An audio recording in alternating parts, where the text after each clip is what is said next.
මම බෙහෙත් ගන්න ගියා. නමුත් මට දුන්නේ සීනි කොලෙස්ටරෝල් ප්‍රෙෂර් කියන ලෙඩ තුනම තියෙනවා. heart attack තියෙනවා. නමුත් මට දුන්නේ බෙහෙත් 12ක් කියලා බෙහෙත් වර්ග 4යි.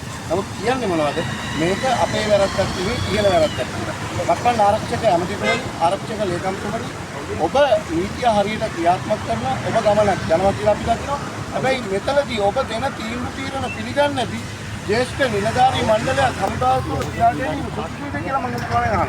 ඒ අහන්න එකම හේතුව තමයි තාම ඉන්නවා අවුරුදු 15ක් අවුරුදු 10ක් අවුරුදු 9ක් යුද්ධයේදී ආබාධිත තත්ත්වයට පත් වෙලා වැටුප දෙන්නේ නැතුව තාම රඳවගෙන ඉන්නවා. 100% 80% 90% තියෙන ආබාධිත රණවිරුවන් ඉන්නවා යුද්ධයේදී තුවාල වෙලා හමුදාවේ නිලධාරීන් හමුදාවේ ක්‍රියාගත් නිලධාරීන් කරන ලද වැරදි නිසා අදලක් ඒගොල්ලෝ පඩි ගෙවන්නේ නැහැ. ඒක මම කියනවා විශේෂයෙන්ම මක්කන් ජනාධිපතිතුමනි ඔබතුමා යන මේ ගමනට අකුල් එලීමක්වත් ප්‍රහාරයක් එල්ල කිරීමටවත් වෙනත් දෙයක් කිරීමටත් වෙනවා උත්සාහ කරන්නේ.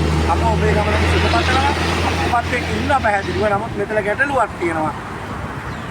හමුදාවේ ඩිරෙක්ටර් බෝඩ් ඇතුලේ සම්පූර්ණ වංචනික ක්‍රියාවන් වෙනවා කියලා මම පැහැදිලිව කියලා තියෙනවා.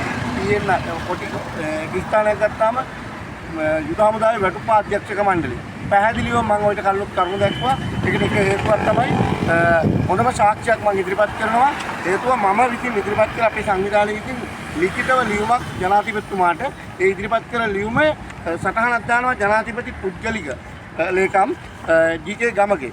නමුත් මෙම ලියුමට තාම ක්‍රියාමාර්ගයක් කරන්න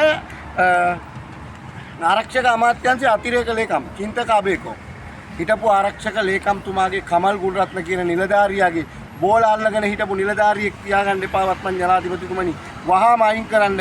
මේ මිනිහා තවත් මේ දුරට හිටියොත් මෙවැනි දේවල් වලට උත්තර නොදී හිටියොත් මේ නිලධාරි මේ පුටුවල තියන්නේ මොකටද? ජනාධිපති පුද්ගලික ලේකම් අත්සන් කරන ලියුමට උත්තර නැහැ. ඒ හින්දා මම හිතනවා සමස්ත රණවිරුවන්ට සිදු අසාධාරණයේ සම්බන්ධයෙන් ජනාධිපතිතුමාගේ ඍජු මැදිහත් වීමෙන් රණවිරුවන්ට සාධාරණයක් කරන්න කියන එක කාර්යකින් අපි කරනවා.